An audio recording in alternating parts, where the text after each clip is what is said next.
जीवंत प्रभु ईसा मसीह में मेरे प्यारे भाइयों और बहनों, व्यस्तता से भरी व्यावसायिक दुनिया में नैतिक कार्यों को त्याग कर मीठी मीठी वादा करना आजकल साधारण बात हो गया है। संत मत्ती के सुसमाचार में अध्याय 21 में एक पिता ने अपने 2 पुत्रों को बुलाते हैं, अपने दागवारी में काम करने के लिए उनको बताता है। इस दृष्टांत को हम देखते हैं। इसमें पहले बेटा पापा से कहता है मैं नहीं जाऊंगा, जबकि दूसरा बेटा कहता है जी पिताजी मैं जाऊंगा। जबकि पहले बेटा ने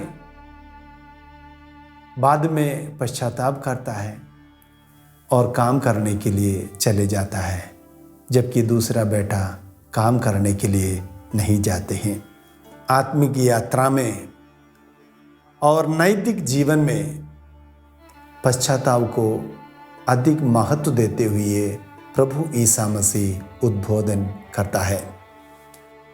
धार्मिक जीवन में कहानी और करनी दोनों को साथ रखना अच्छा माना जाता है। पश्चाताप को अत्युत्तम गुण के रूप में आध्यात्मिक जीवन में माना जाता है।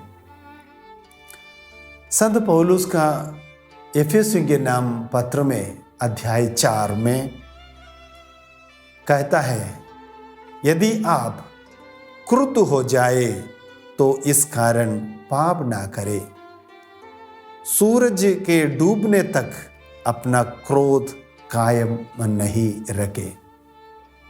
प्यारे मित्रों, क्रोध होना मनुष्य सहज बात है, जबकि हम क्रोध में कायम रहना हमारा खुद की निर्णय के वजह से होती है, जिसके जरिए हम शैतान के वशीभूत हो जाता है या शैतान की पक्ष में काम करने के लिए अपने आप को समर्पण करते हैं। हमारे प्रभु ईसा मसीह शैतान की काम को ख़त्म करने के लिए इस दुनिया में आया था, इसलिए शैतान के हर काम को हमें छोड़ना ज़रूरी है। संत योहन के सुसमाचार अध्याय 8 अनुवाक 44 में शैतान को हत्यारा और झूठ की बाप कहता है। संत पौलुस कहते हैं, पवित्र आत्मा ने मुक्ति के दिन के लिए चुने हुए हम पर मोहर लगा दिया है। पवित्र आत्मा को दुख नहीं देना चाहिए। मित्रों, बपतिस्मा के जरिए, हमारा क्रिस्तीय जीवन के जरिए प्रभु हमें अलग किया गया है। हमारे अंदर पवित्र आत्मा रहता है। जब हम पाप करने लगता है, शैतान के पक्ष में चले जाते हैं, पवित्र आत्मा दुखित हो जाता है।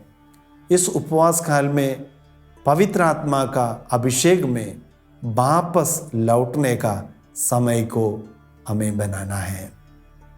सब प्रकार की कटुता, उत्तेजना, क्रोध, लड़ाई झगड़ा, परनिंदा आदि छोड़ने के लिए संत पौलुस हमें आह्वान देता है। हमारा व्यक्ति जीवन में प्रभु से पाए गए क्षमा के प्रति धन्यवाद के भाव में दूसरों को भी क्षमा करने के लिए हमें तैयार होना चाहिए। मित्रों, ये उपवास काल पवित्र आत्मा में बढ़ने का एक समय के रूप में हमें बनाना है। पाप को छोड़ना, शैतान की रास्ता को छोड़ने के लिए इस लंबी 50 दिन हमारे सामने हैं। इन दिनों में हम सब उसके लिए परिश्रम कर रहा है।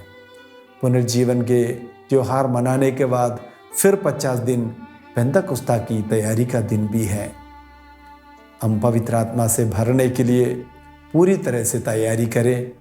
जैसे संत पौल ने कहा है, सब बुराइयों को छोड़कर हमारी कमजोरियों को प्रभु के सन्निधि में समर्पण करते हुए नए शक्ति प्राप्त करते हुए हम आगे बढ़े। प्रभु हम सबों को अभिषेक प्रदान करे। पिता, पुत्र और पवित्र आत्मा के नाम पर आमीन।